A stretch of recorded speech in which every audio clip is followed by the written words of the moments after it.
Hey, is everyone back?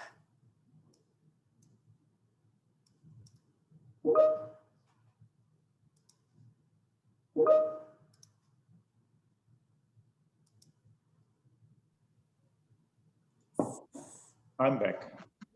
Great. Can everyone once maybe share their faces with us, videos with us, so that we know that everybody is back? Perfect. Yes.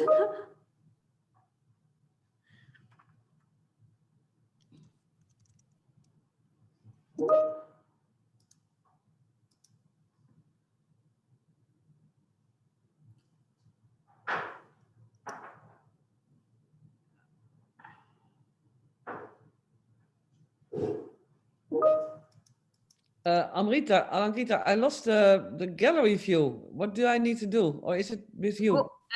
You can go to the gallery view, but I have shared the screen. Maybe that's the reason you are unable to see everybody. Thank you. Yeah. I will stop sharing now and then maybe you can try to see. Yeah. Does this work for you? You can see everybody now. There are a lot of non-video participants, so that's why we can just see some faces here. That's okay. So I'm just checking. Niels Drissen, are you there? Because we'll be starting with your presentation first. I'm here, yes. Yes. Unfortunately, Mark, my colleague, is not able to join, but Oh, that's a pity. I'll be doing the presentation on my own. That's okay. Okay. No, yeah, that's okay. Yeah. Okay, so welcome back, everybody. I hope everybody got a short time to get a coffee or a tea or something. But we start with the second. We are already running late, so we'll just try to do it as quickly as possible. So the next part of our session are the presentations. So we will have the first presentation about sustainable planning. And I would like to invite Niels Drissen. He is a sustainable development consultant from Archides, Netherlands. And here we were also expecting Mark Binnenpoort, but Niels mentioned that he's unable to join now. So he'll be discussing about a super interesting model, how to implement sustainable projects, and also showing us some examples of their work. You have 15 minutes time, Niels. Do you want me to share your presentation or do you want to share by yourself? I think that's okay if you share it. And if I could get control, then I can go through the slides. That would be great. Yes. So I have already put you as a sharing option. So if you want, you can start that already. But are you going to share the slides? That would be better, I think. Okay. Give me 1 minute. I'll do that.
Maybe Niels should do it himself then, if it's not working. Yeah, no, I'm trying, but it says the presentation is logged, so that's why I'm checking something. You can cancel that. I think it has to do with a link, but you don't need the link, so you can just cancel that notification. Yeah. Okay. This way I can keep my notes with me as well. That would be better for Sure. the part Mark was supposed to tell. And then I can ask for remote control. Yes. Request. Yeah. I don't have the full screen, so if you are perfect. Everyone's seeing the full presentation now, right? Yes. And then hopefully I can click.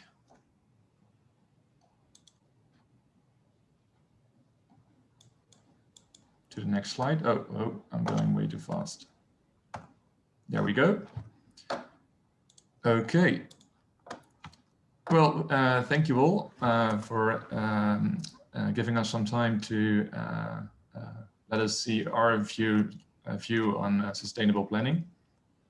So we were asked to give our vision on sustainability and implementation on that part. We've had some great discussions already. First challenge really came up like, okay, how do we get all those values together, straighten them out and making policy of them to implement them?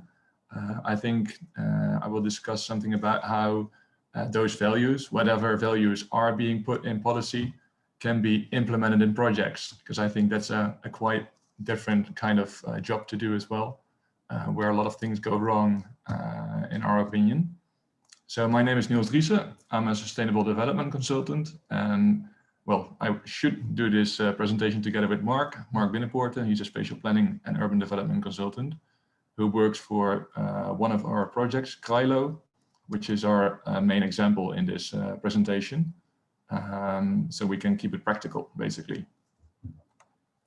So at first, I hope it's going to the next slide.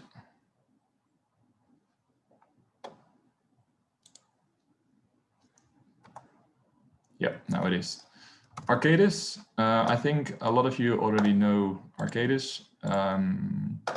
It's a global design and consultancy company working for natural and built assets. And because we are global, we have a lot of experience in a lot of different cities, which makes it good for us to know what kind of ways are used to implement sustainability goals. Yeah, and I think in that respect, I can tell you something about this. So let's go to the next. At first, I would like to talk about our main priorities when it comes to urban areas. So we see a couple of main priorities like maximizing mobility or integrating transport systems, expanding the resiliency of a city. So that's more about climate adaptation, where we were talking about in this whole meeting, creating systems that respond to climate adaptation.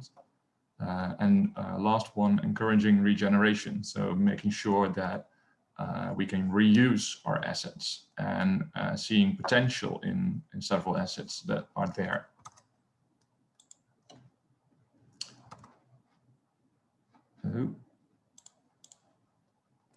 Now, how do we actually see the city as a system? So, and can we actually see it as a plan that we can plan? Can we do something about that whole ecosystem? And we see our system, or we've come up with a pyramid model of that city, where we can divide the city in several layers connected by smart layers, as you can see. And those smart layers are translating one layer to the other. And basically, this is all because we would like to see if growing cities due to urbanization, for instance, still keep people well comfortable in their own city. Do they still respect one another? And how do we maintain that whole connection between the city and its own inhabitants? Those are the big questions that we relate to. And in main respect, we would like to address like how do you translate those values into value things of this, the city itself, of the inhabitants. Well, this all starts with values and visions of the people and stakeholders who are involved.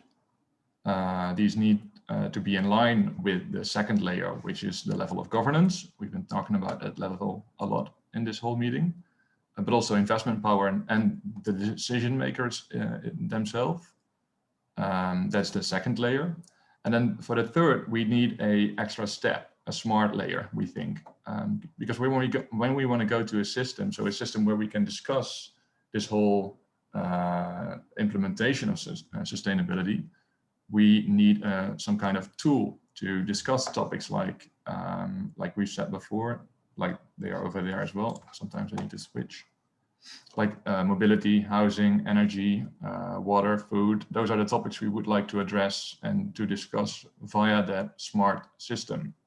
And that's a system that we're going to talk about in the example that I'm going to show.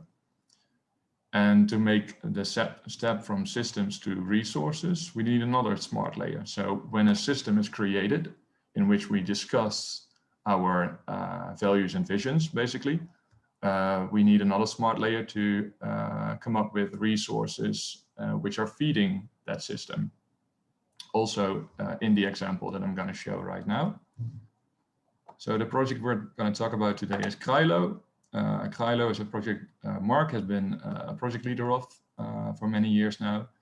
It's a former military base and it's becoming a sustainable neighborhood. So Krylo is situated along the highway A1 next to the village of Bussum and the Gooise Nature Reserve.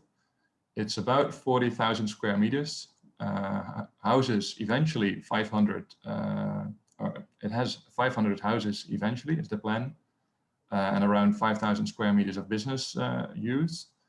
And it is part of 3 municipalities, which is quite interesting because they have to work together. So 3 city councils are involved in this whole project.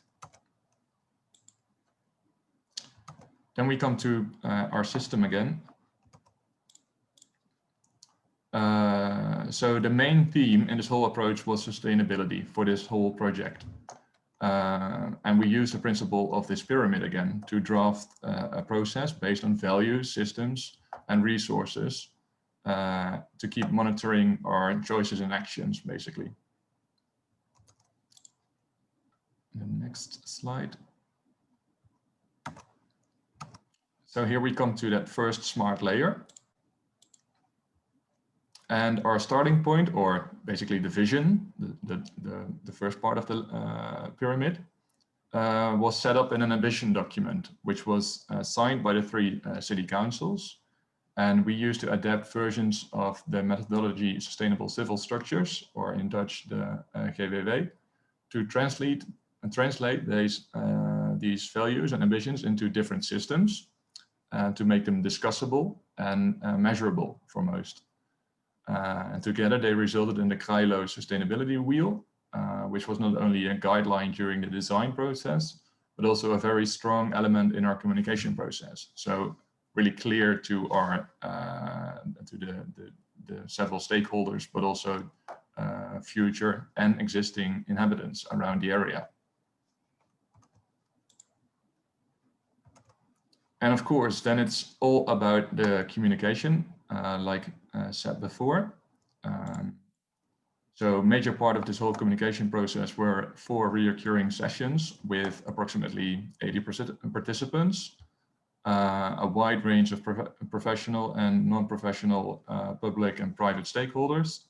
And these sessions were super interactive, of course, and apart from public support and the sharing of knowledge, these sessions resulted in 2 major design principles. At first, comprehensive sustainability scenarios, so it needed to be comprehensive, and the focus in our ambitions, which we'll see next.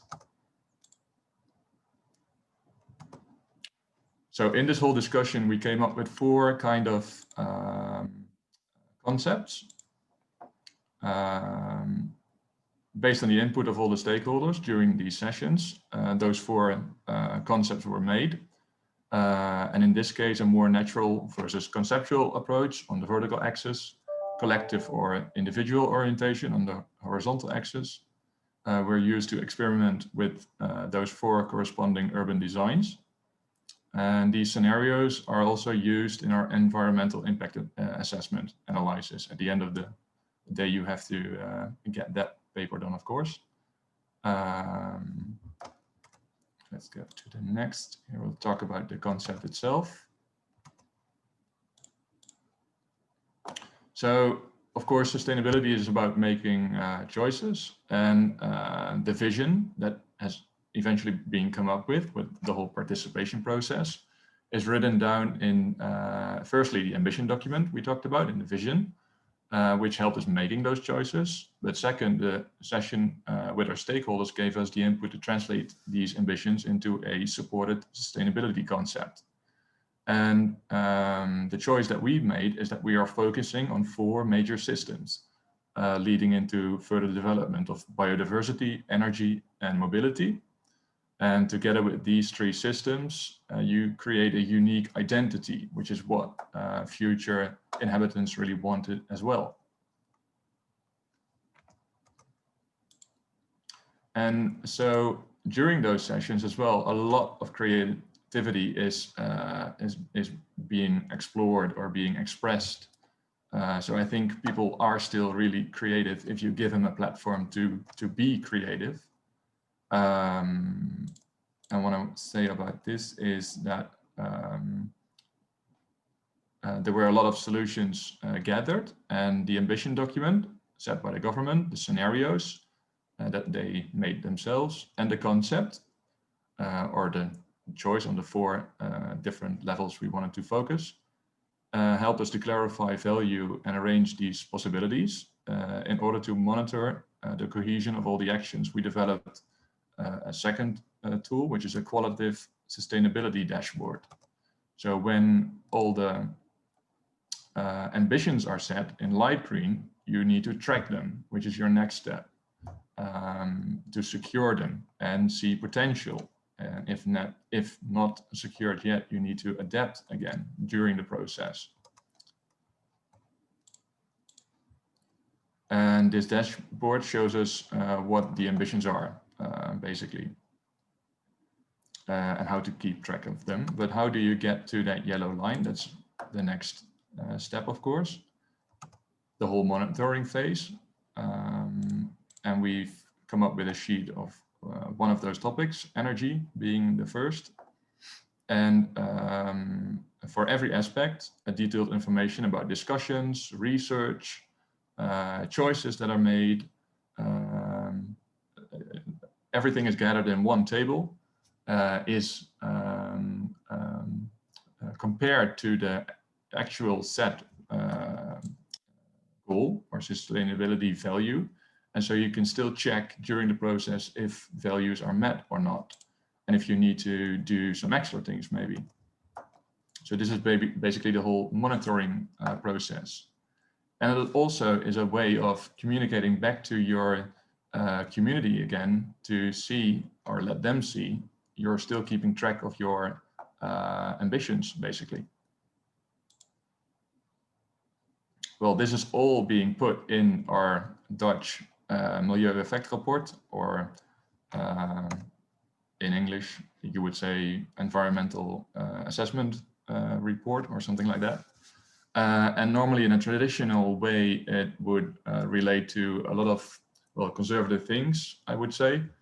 And now you see a lot of other discussions in this report as well. It's a total different report from our traditional reports.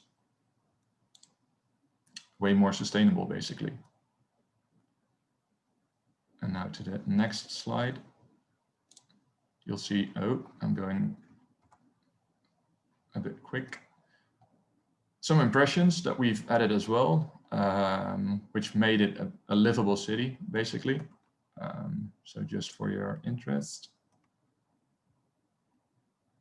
And you'll see different housing concepts, different areas to relax. I think 50% of the whole area is green. So way more livable. But back to the system again. So the pyramid started with values and visions, translated into that way of governance, the 3 municipalities. And then the first step, the first smart layer, was actually that connection to the wheel of Krilo, where we've created a system where several topics could be discussed. And then systems are made, are being discussed, decisions are made, ambitions are made, which are in light green in the second picture. And then when those ambitions are set, the next smart layer is keeping track of them with those tables that we used to communicate back to the community again. And this is basically a short overview on how some of our projects are run. Not all of them, unfortunately. I think it's a diamond, like said before. Yeah, a good one to start with. Yeah. Thank you so much, Niels. I think this is a very interesting approach to actually discuss these layers, which we have always been discussing about the governance values, but also to introduce the smart ideas in between and how this should be glued in between the two layers. So I think this is an interesting approach. I was about to ask you this question that this, if, of course, Archides believes in the idea of sustainability, that's the reason they have created this dashboard, but how many projects are actually being implemented based on this dashboard? Is this something that is dependent on the client or on the support from the public sector, or how does that work? Well, of course, we don't have the mandate to say we would like to implement this at all our projects, because it's totally client focused. But it is our ambition to have our own vision and focus as a way of presenting ourselves, because we think we know, like everyone thinks or has their own opinion, how to come up, how to implement your values. And this is basically our vision on doing that. Luckily, Krylo liked this vision as well and wanted us to work on it. But not every project works like that, of course, no.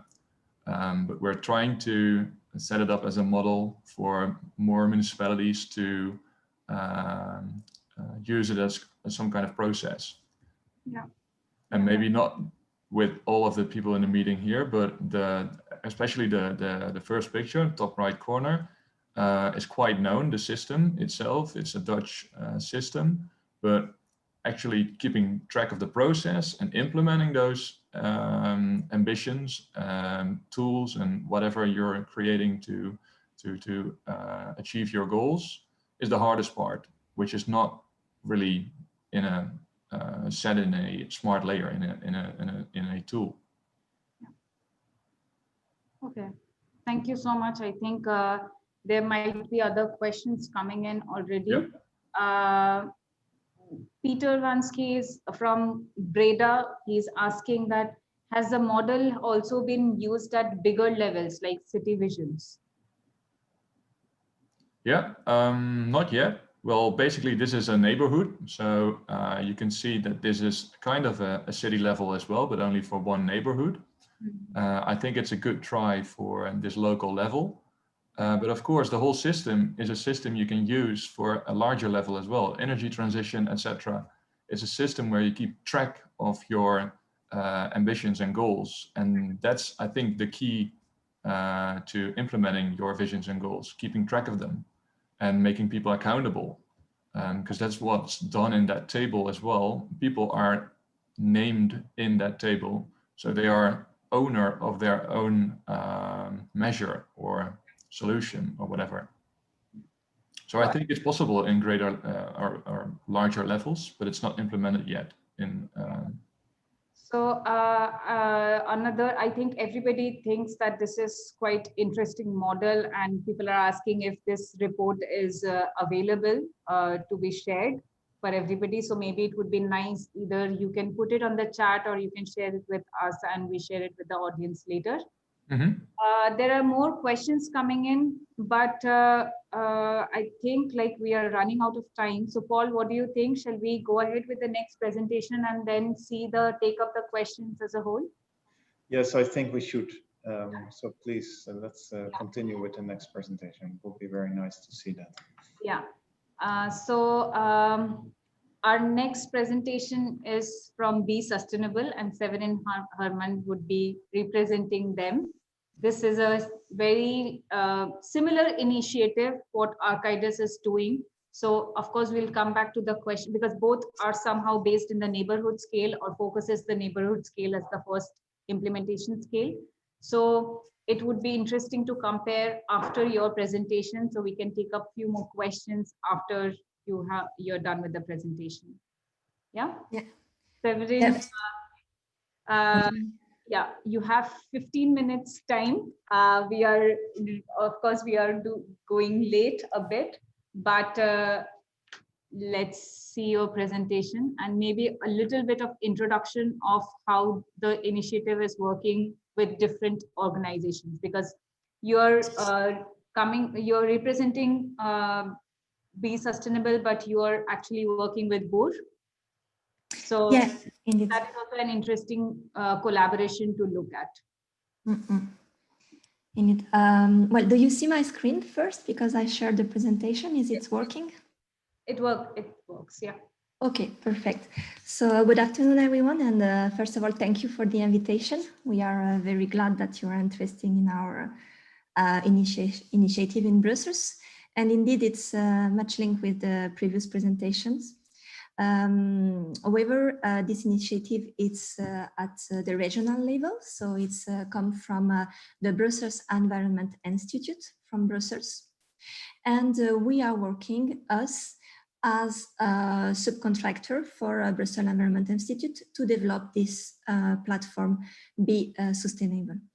So mainly that's why I'm employed by Brussels Environment as a facilitator sustainable districts.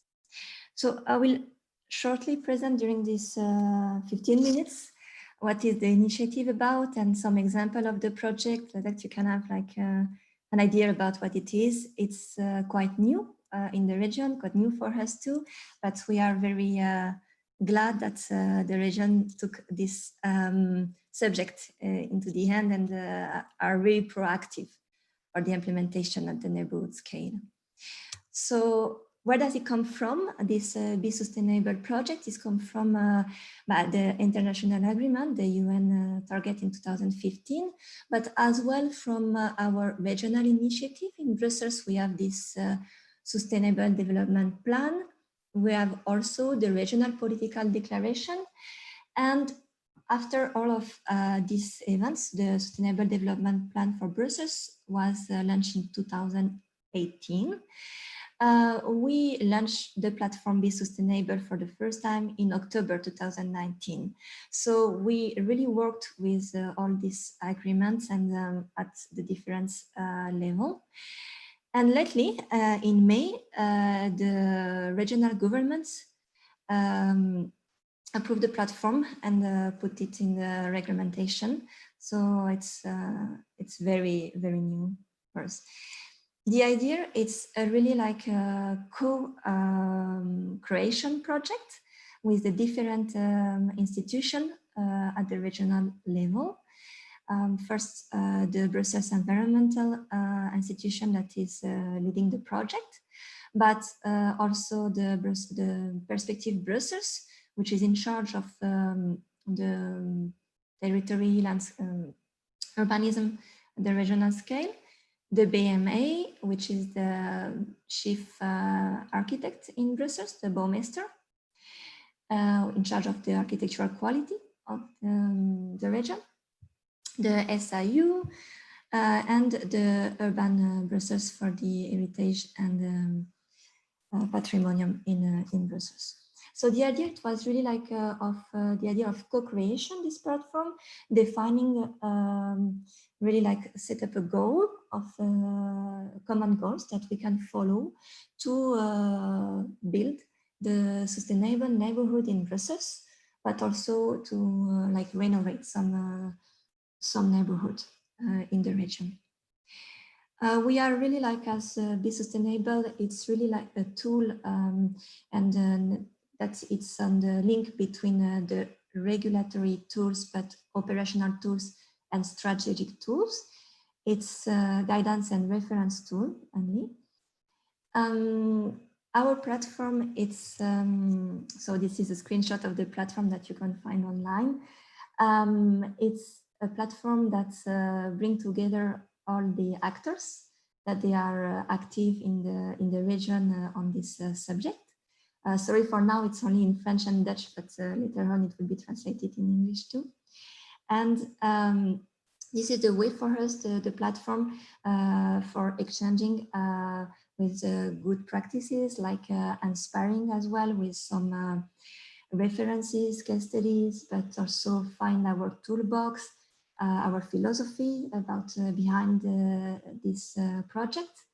So it's really the idea of linking all these different actors that they are proactive into the region in one common platform and to create together. So the district facilitator, the facilitator sustainable neighborhood, is really the link with the Brussels environment, which initiate the Be Sustainable platform, but as well the users like project developer, but designers, landscaper, and so on, and the experts, because Brussels has different experts that they are operating in the region, and well, the technical committee, so the regional administration. So our objective as a facilitator is really to make this network work together, all these people from this network, and to make them collaborate, and to also answer to some needs of specific needs of the user, depending of the project that we are working on. So we defined a charter of what is for us sustainability inside at the neighborhood scale, and we believe that sustainability is linked with transversality. So it's not, we have like 10 thematic, we have defined 10 thematic from vision, human, man, spatial, mobility, nature, water, physical, energy, and matters. That's our link with the subject of the sustainability. And we really try to work in transversality between all these thematic in order to achieve like a good sustainability in our neighborhood, at the neighborhood level. Of course, we are also aware that these 10 thematic are not working like isolated as it was presented before, but it was to be more clear. We are also aware that the thematic are functioning in the context, and they are much linked with other elements that make the complexity of a city. So that's why the contextualization for us is really important, and our approach will be unique, depend on the context that we are working on. This is our guideline. Thus, for instance, in some projects, we will more focus on the human aspect or mobility of water, of matters, depend of really like the project. That's what does the project needs to be more sustainable. Based on this chart and this 10 thematic that we identified, we developed a toolbox that we use in our practice as a sustainable neighborhood facilitator. The toolbox is composed by 4 tools. So you have here a scheme that presents from the most general to the most detailed tool. I will go into each of these tools to give you a glimpse of what does it compose about. So first, the tool is the charter, so the policy declaration. That's all the authorities of the region sign and agreed on. This is the 10 thematics of what is a sustainable neighborhood and what are the targets that we have to achieve in the sustainable neighborhood according to these 10 thematics. These 10 thematics are also the thematics that we use in Brussels at the building scale. So it's something that we took from the sustainable building agreement too. And that is the charter approved by all the regional authorities in Brussels. The second tool that we have is the quick scan. That it's online as well on the platform of Be Sustainable. And this is a fast analysis tool. Well, if we were together in front of each other, I would have given it to you a hard copy. However, you can find this copy online in Dutch and French. It's really like the idea is to quickly analyze the sustainability of your project. Or you can do this analysis during the first step of your project, or even before starting a project, and to identify the thematics that need to be more highlighted into the project than others, for instance. So the quick scan is about 50 indicators divided into these 10 thematic.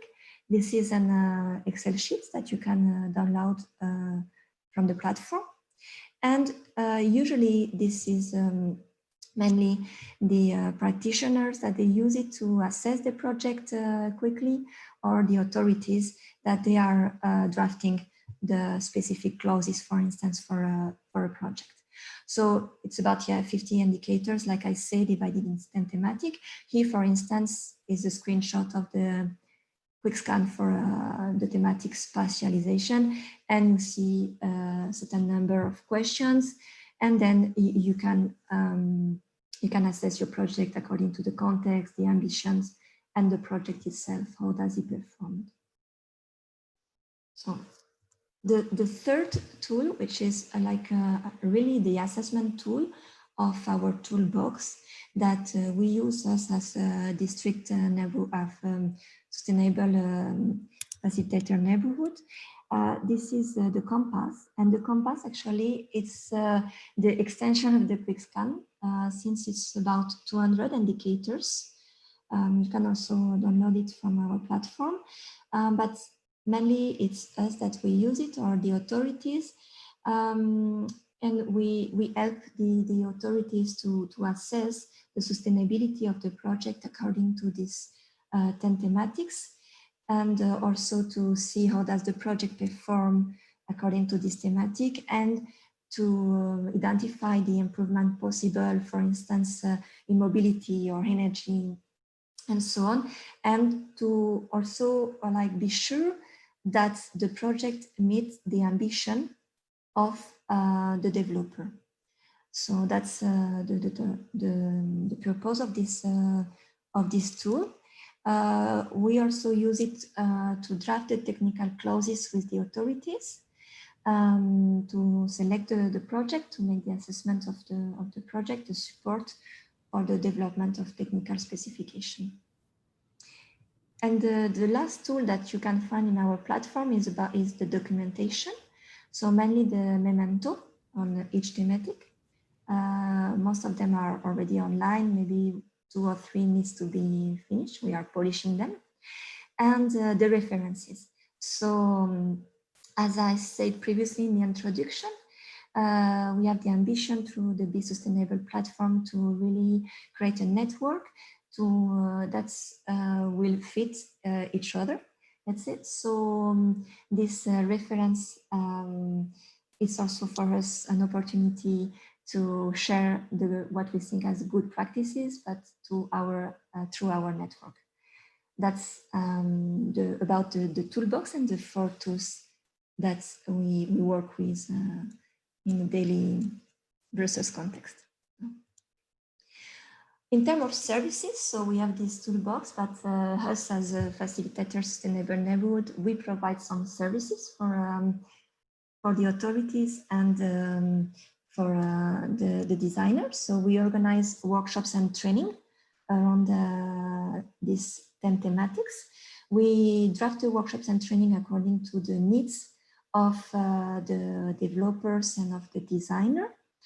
And we identify the experts that would be interesting to welcome in this workshop to really fit the the discussion and the project on itself. So we are part of the organization of this training. We are also part of, we also organize visits and trips, mainly in Europe for now.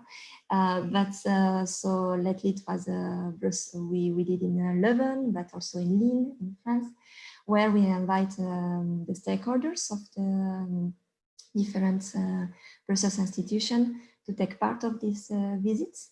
And it's really the idea of not staying at a theoretical level, but also see in a more like realistic and on-site what's happening on this thematic of development of sustainable neighborhood project. So we provide support actually into the 5th phases of the development of a sustainable neighborhood. And our ambition, of course, is to be involved from the beginning, from the context. Then after we follow them in the ambition, the conception and the implementation and the gestion of the project, the assessment.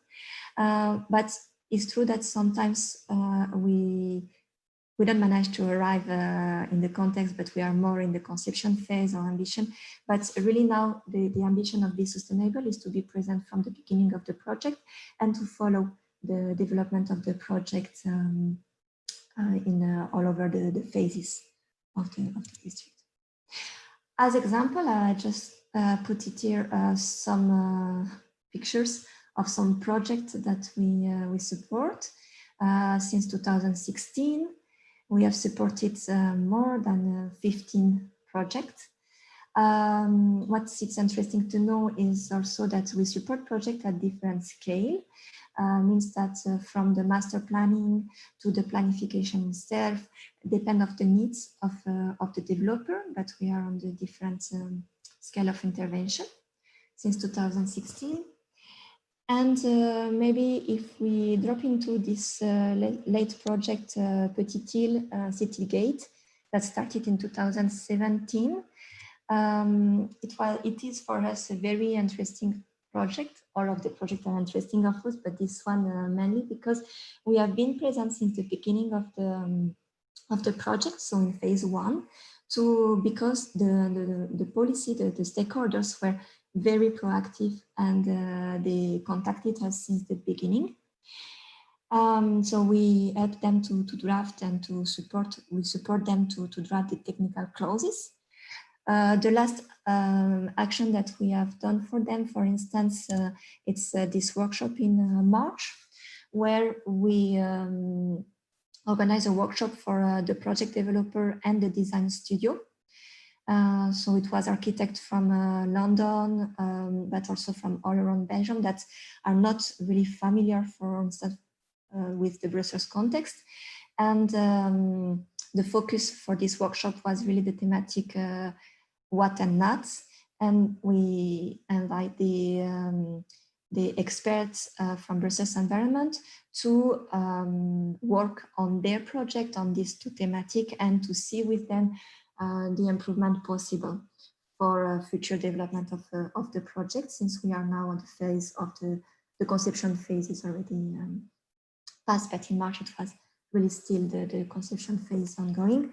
It was also during this workshop an opportunity to bring them to visit the Rotor factory, which is a factory that is specialized in reusing material in Brussels context. So what are the material stock that we have in Brussels? How can it be used in the project? That was really the idea of to link their project to the context itself. So that was the last workshop that we organized for this project. And now, as I said, the conception phase is almost finished, and we are little by little starting with the implementation on site with this project. But I want to stress here that we have been able to work from the first phase because the local authorities were really proactive and they involved us. So without that, it wouldn't have been possible. So it was really a chance for us, and we are collaborating very great with them lately. Okay, I guess I will stop here the presentation of Be Sustainable, just to let you know that everything is on our platform. We have also a newsletter that you can subscribe in and to keep updated about what's happening with us and in Brussels. And well, I hope that it has been inspired for you, and I'm here if you want to talk more about it. Thank you again for the invitation. Thank you so much, Severin. I think some of the audience were already asking for your website, for the correct website to find you. So you might be receiving some questions through them. I think this is very interesting. And also, as I mentioned at the beginning, that how different or how similar the approaches are from your end and from Archides' end. This is really special, your initiative coming from 5 government or public authorities, the support that you're getting in, and also it is actually being implemented in different phases. So maybe it would be nice to take up some questions and discuss on that. I want to mention that we are really far ahead of time. So maybe it's a good idea to alter the program a little bit. Matthias Lehner, I would like to invite you to switch on the video. So I think that it would be nice if we can do a short question answer round and a conclusion from your end. And after that, when the breakout rooms part can be a bit more informal, more with the Boral part. So the Miro and everything can be discussed there, but a bit more informally, because otherwise we are losing people. We're already out of time. Is that okay for everybody? Yeah, it's fine for me. Thank you. Yeah. Okay. Niels, are you there? Maybe it would be nice to take some questions for Archides and Be Sustainable together. So from Caroline Nevian was already mentioning that a similar platform where this kind of interaction is happening, which is Open Research Amsterdam. So I'll share maybe Leah can share the website, the link in the chat box. So it would be very similar to what Be Sustainable is doing, and it can be a more interactive platform. So it's good for everybody to look at it. And Flip was also asking something. Maybe Flip, you're already there. You can ask directly.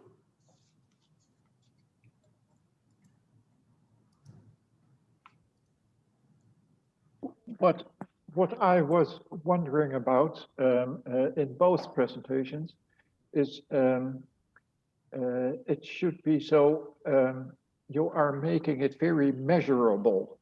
You try to measure if the gains are met, but some things are not measurable. Happiness or health or aesthetics, they are not measurable, but one should do in a project his utmost to reach and to do everything possible to make it as good as you can.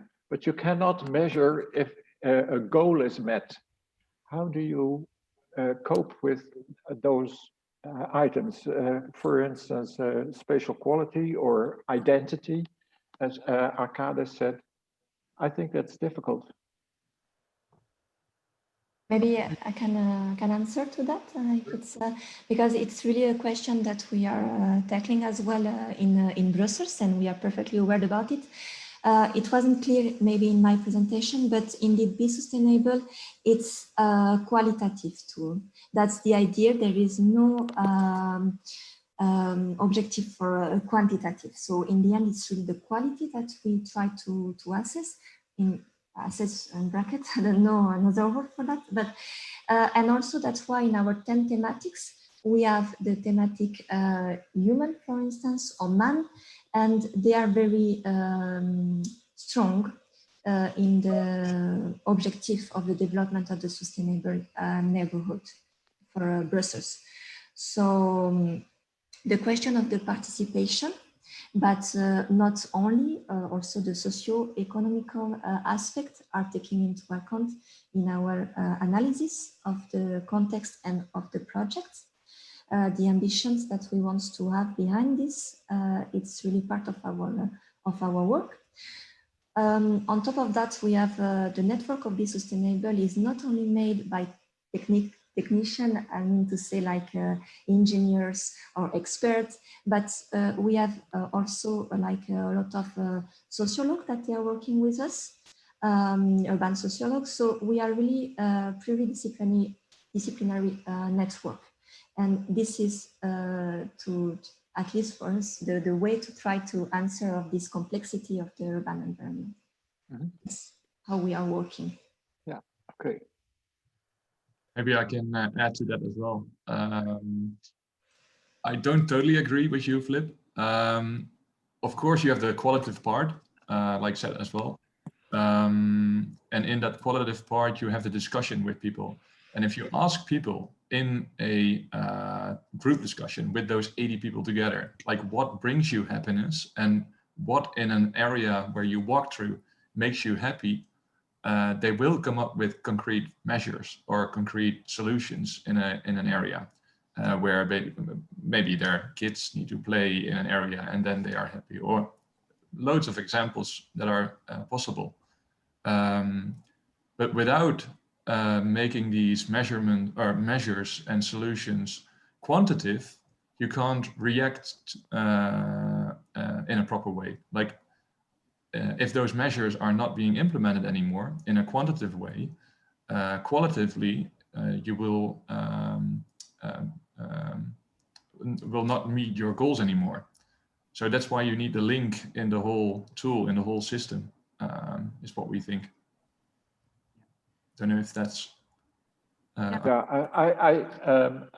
I don't really agree. I think it's because what the good part is you have the discussion, you are walking with the people in the neighborhood. It's all about communicating much more than about measuring, I think. So I'm a bit scary of those Excel sheets with 200 items you have to check. I don't think that will help you much further. We had, of course, 20 years of experience with welstandsnota's, the official documents that set the criteria for the evaluation panels of building schemes. But those criteria cannot be very strict. They have to be relative, not absolute.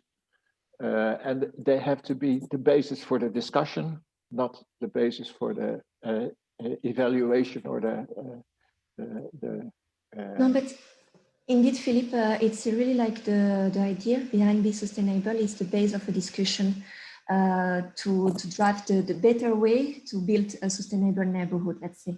So at least with these 200 indicators, like you say, if it's it looks very huge and it's very heavy as a work, but we try to really tackle all these aspects without forgetting, because it's easy in a sustainable neighborhood to tackle only the energy aspect, for instance, or the nature, because we all know what we are talking about, and we can have some quantitative behind that, but it's more difficult at the humans and at the society. So that's really our goal, to be sure that is not the designer and they don't forget it.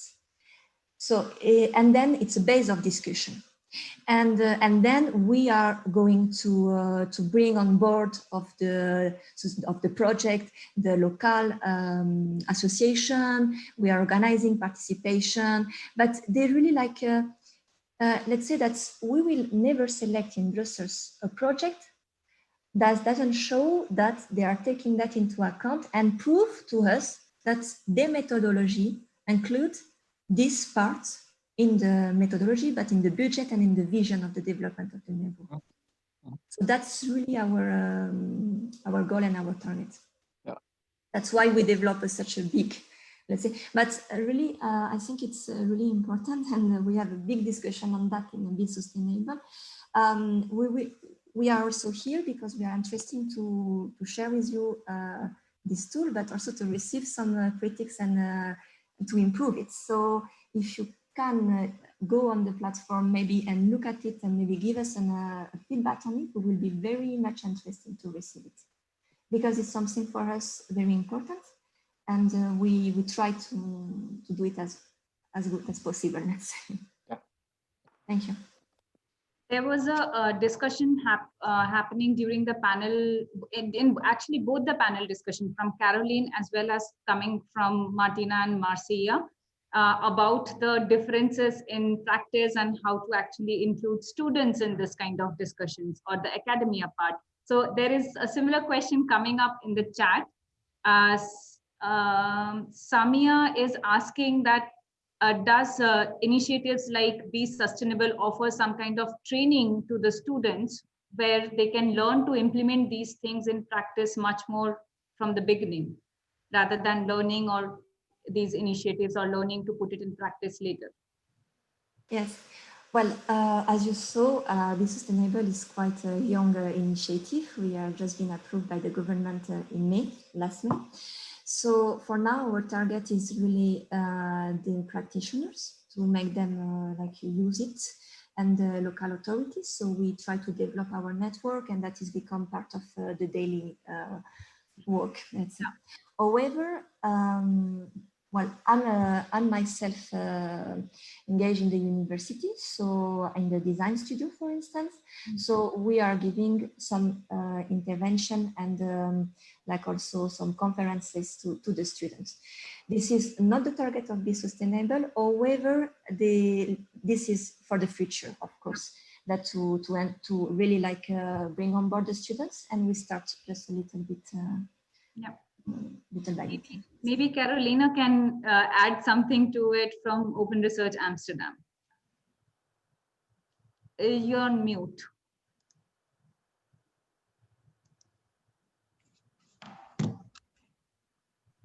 Yeah, thank you both for a nice presentation. I was just really curious about how international agreements actually affect your work, which was the subject of this talk. And indeed, Open Research Amsterdam exists now for 3 years. Collaboration between all universities in the city, the region and the economic board and the municipality. It has a governance structure, which is really cool, created with 10 lawyers that we can all share knowledge.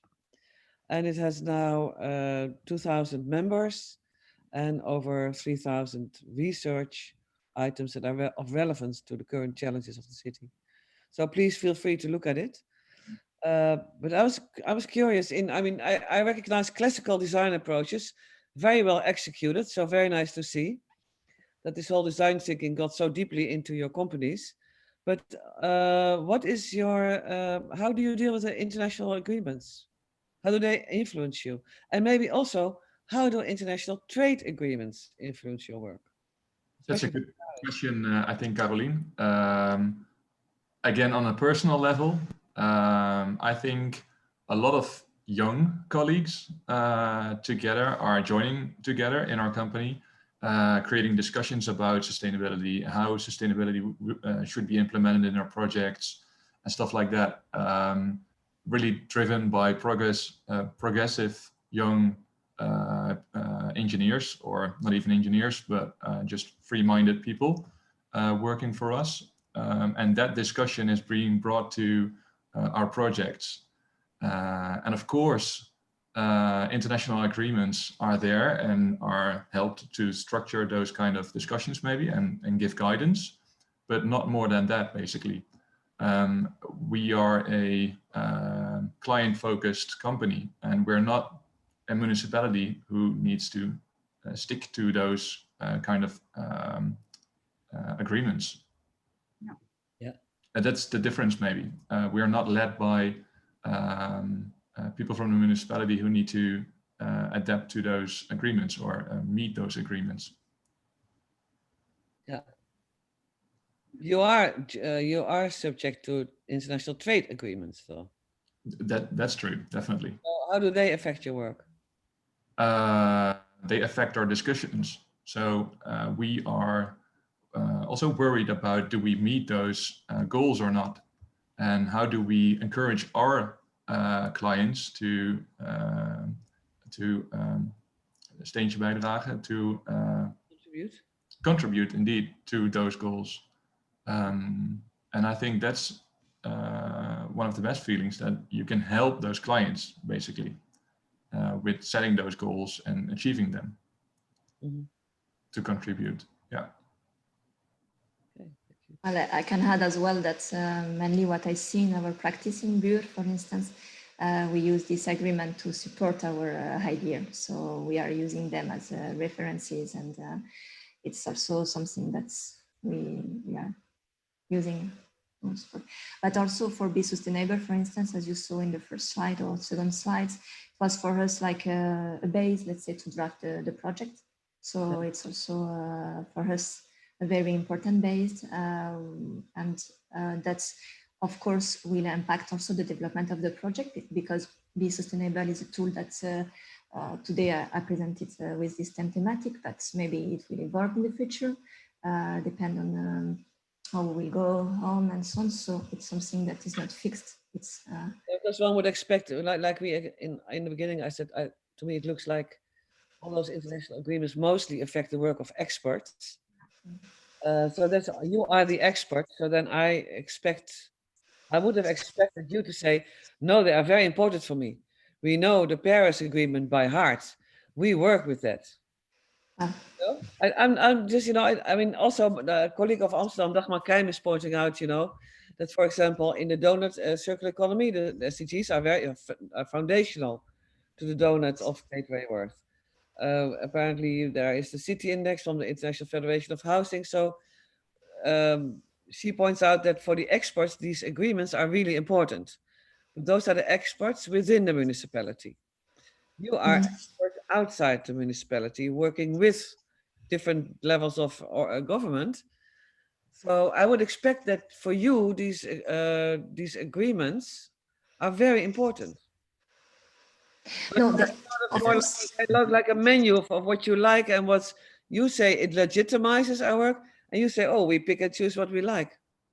Quite shocking, rather, as an answer for both of you.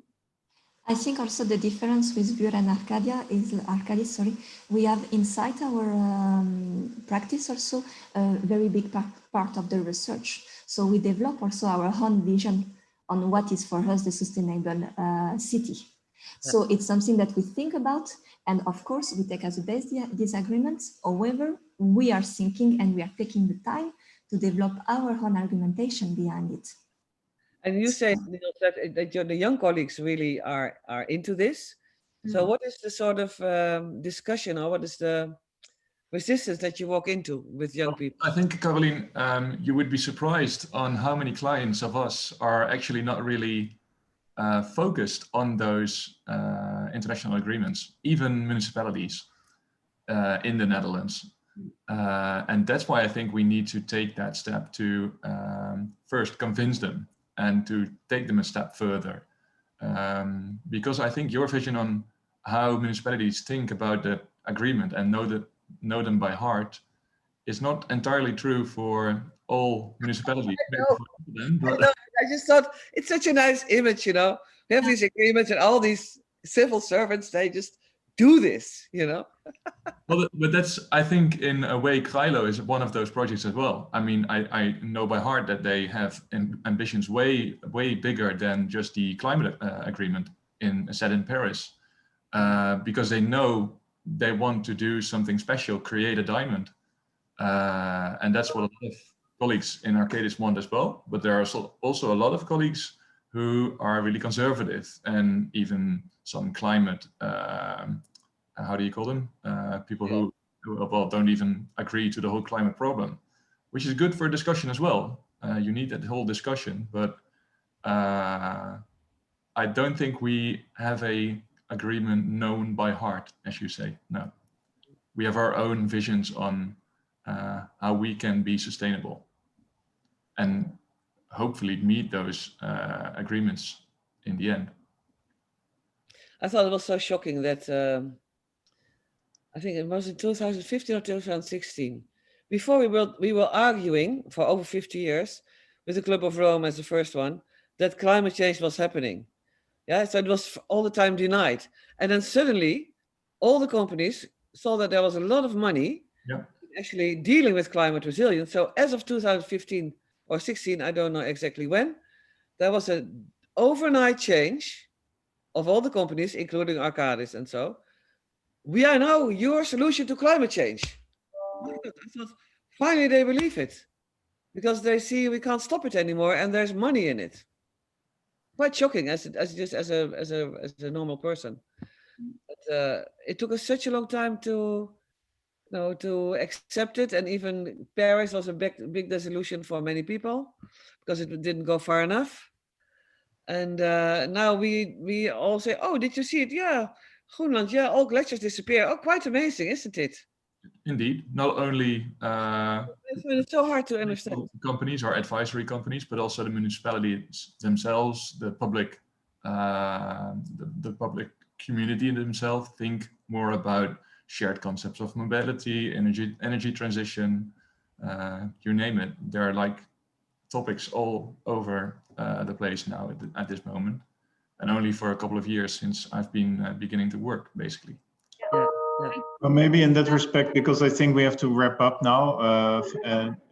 But I do think I would like to advise you to read the 2 articles that I used for my short introduction.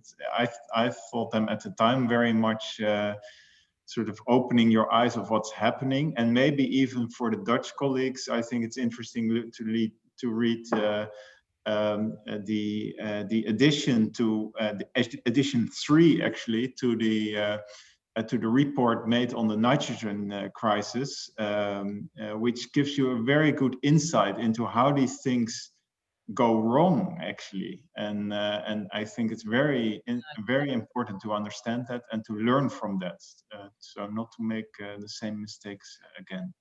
So Rita, maybe you want to I was saying that I think this is a miscommunication or blame game between the private and public authorities all the time. So maybe this is some dialogue that we still need to establish in a more efficient way. But on a positive note, there is a good comment from Dagmar, City of Amsterdam. She's saying that as a practitioner, I would like to use these agreements to structure initiative like these, which we saw as examples today from both the presentations, to understand also the local level, the impact of local level in the bigger picture. So this is something which is useful as a discussion, and of course we are here to learn. So I give the floor to Matthias to conclude the session with all these agreements and disagreements. What do you have to say, Matthias? No disagreements here, no? Yeah, well, thank you very much, Alankrita, and thank you. For me, the task running late on the schedule to summarize this fantastic conference and maybe to inspire you again once more. So thank you, Alankrita and Paul, for asking me to do this. This is not an easy task, and many compliments, of course, also to the experts we have been listening to today. I think the shortest summary, of course, is that we see today it's possible to do new planning and involve these international agreements. We see it's feasible to bring this thinking of value into practice. It happens already, we can see this, but we also saw there's still a way to go.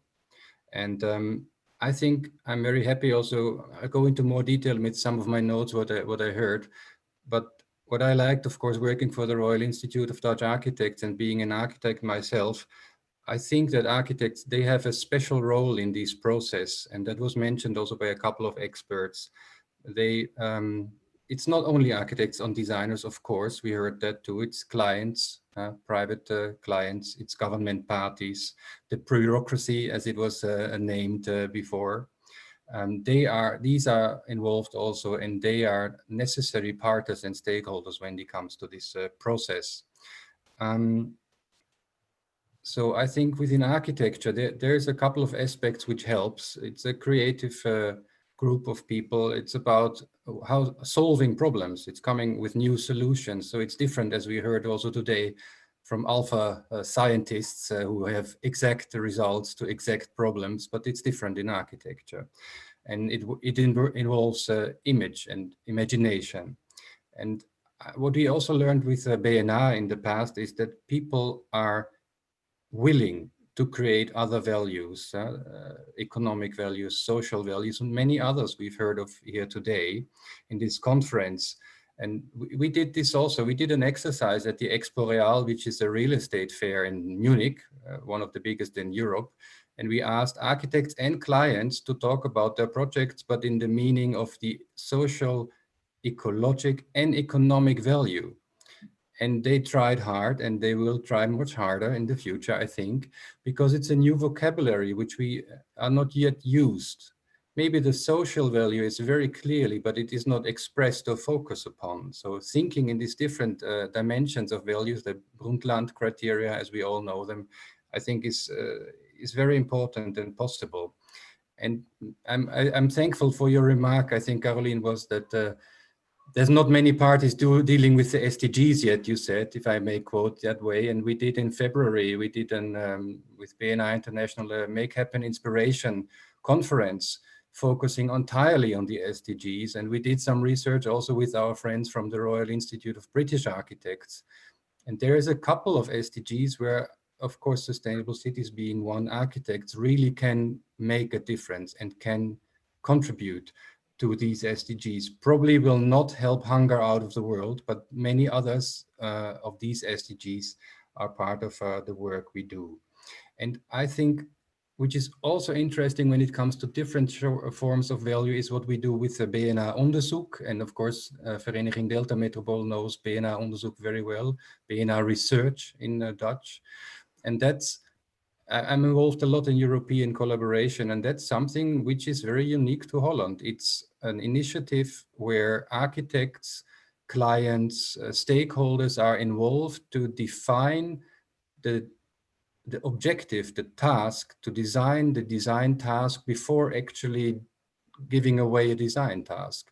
So you have, when it comes to the city of the future, how to treat a building as a water machine, how to develop multi-purpose nodes in the area of Amsterdam, to be in conversation with each other and define actually what is at stake, what is the task we're looking at, and what are the values that we would like to achieve. And then comes the design. So that's all pre-design and pre-concurrent, and you meet each other.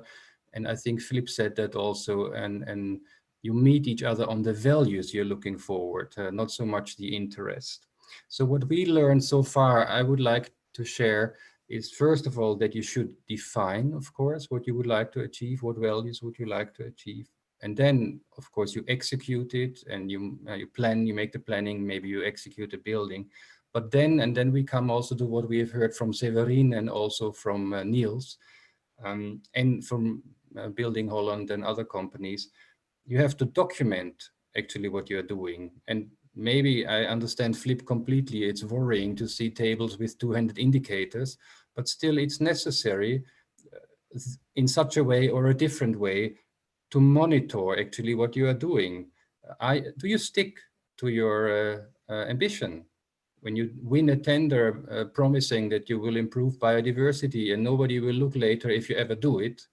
So you have to monitor what you're doing and agree on how to, what is the task, what is the objective, what value are you looking for, and how can you measure it?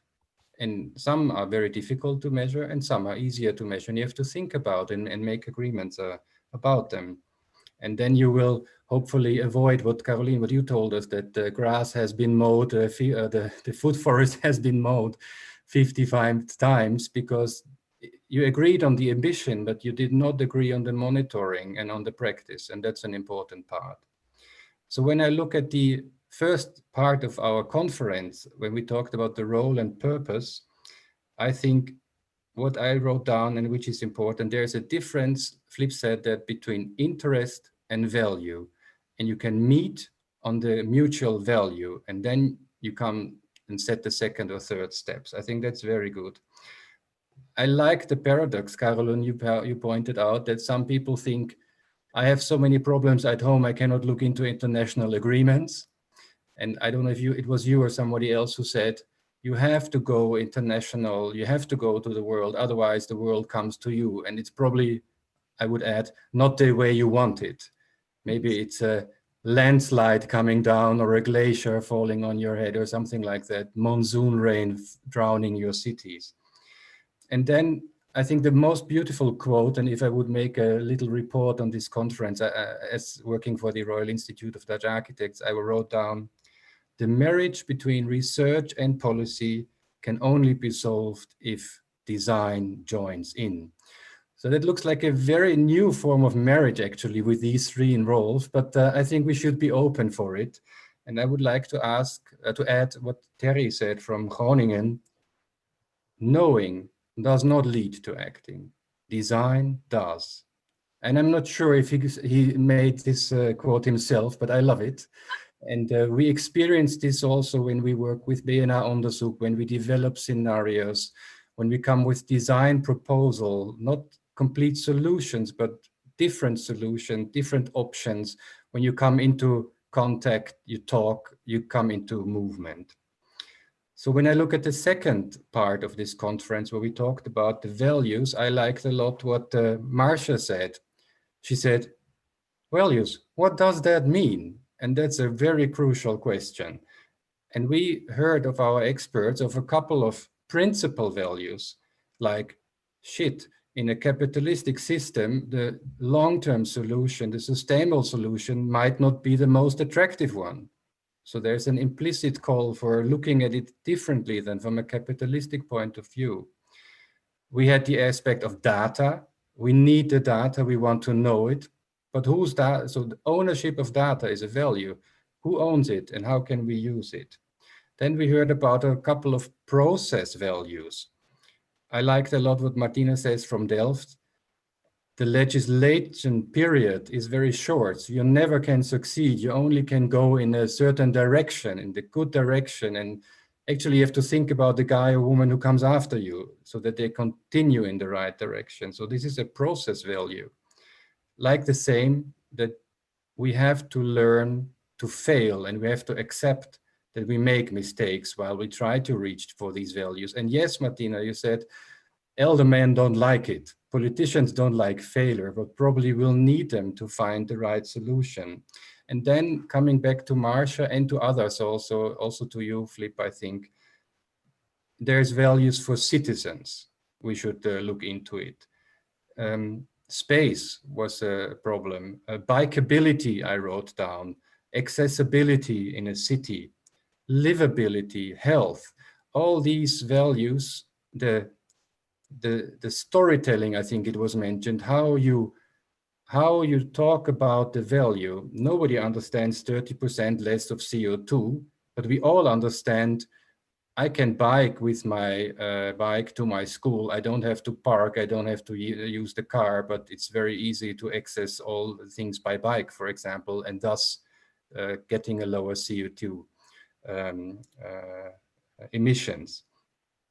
I liked a lot also, maybe you remember, you have to involve the people to make them understandable, these values. And that's the strength of the UN SDGs. We all understand them.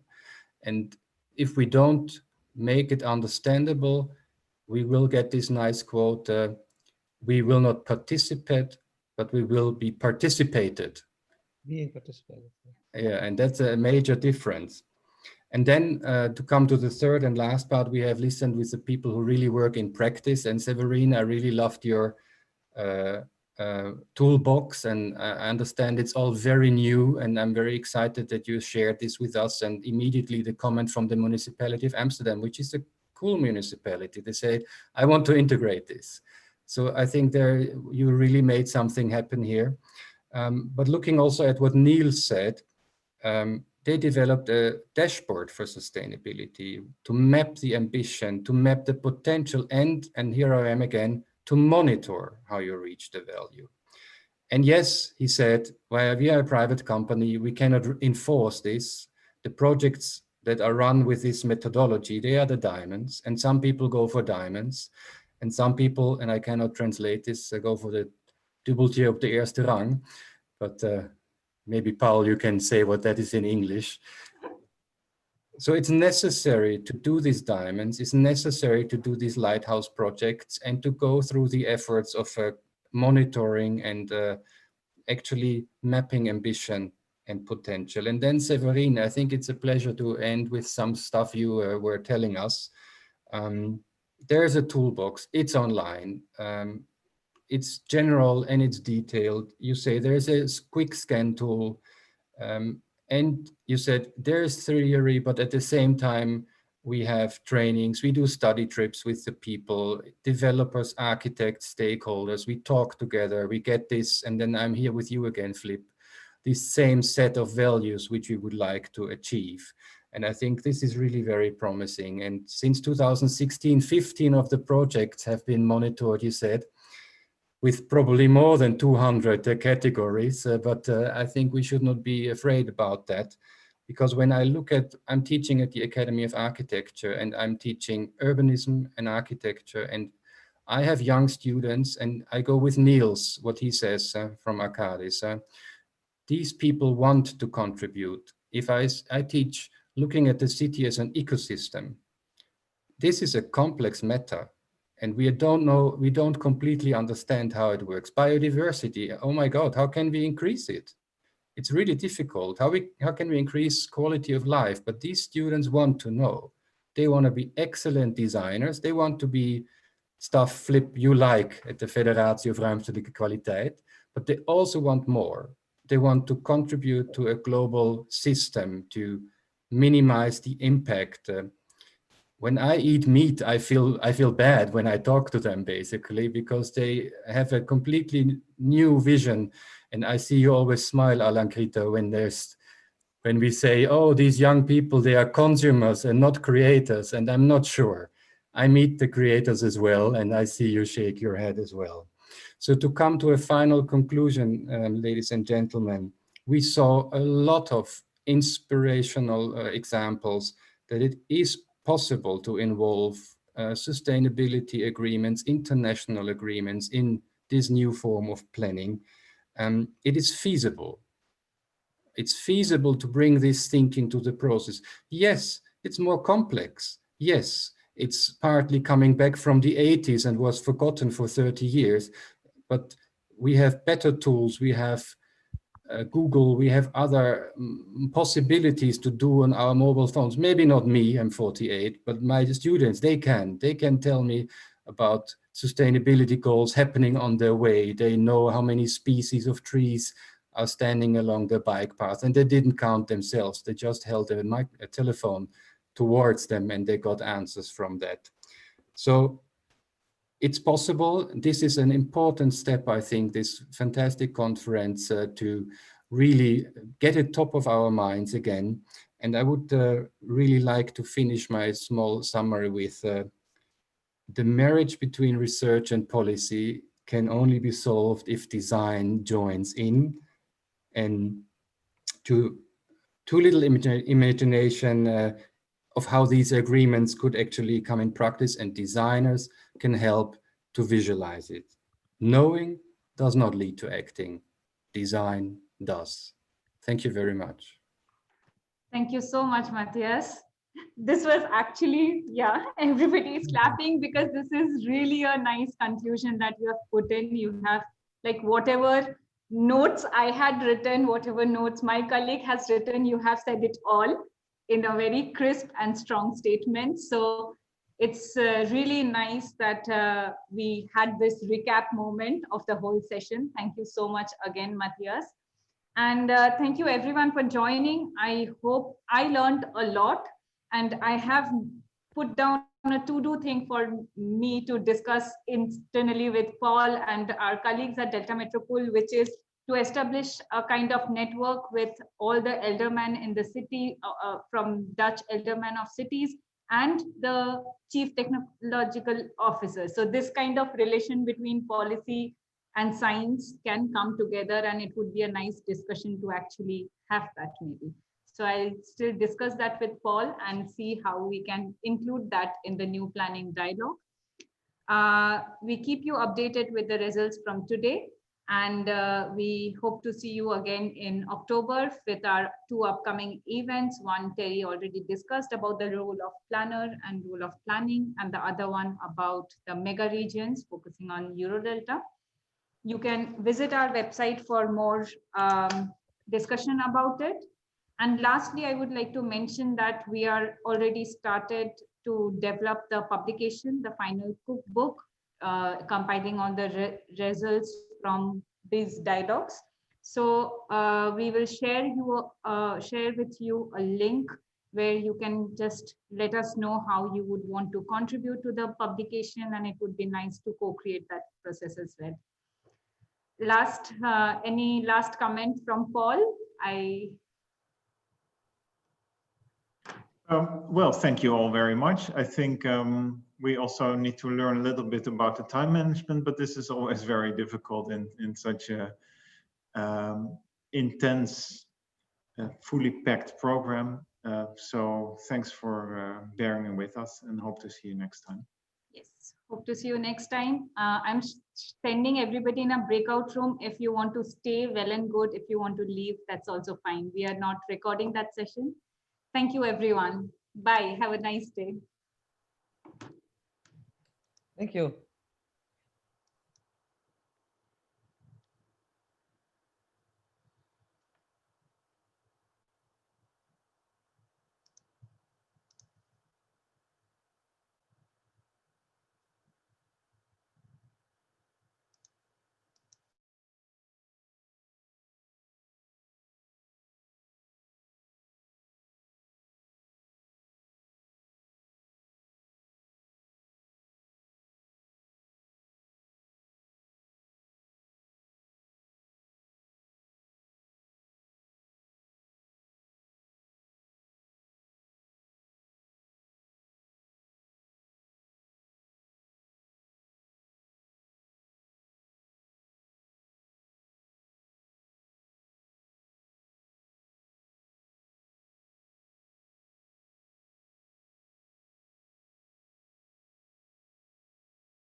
I think you can just press leave the meeting.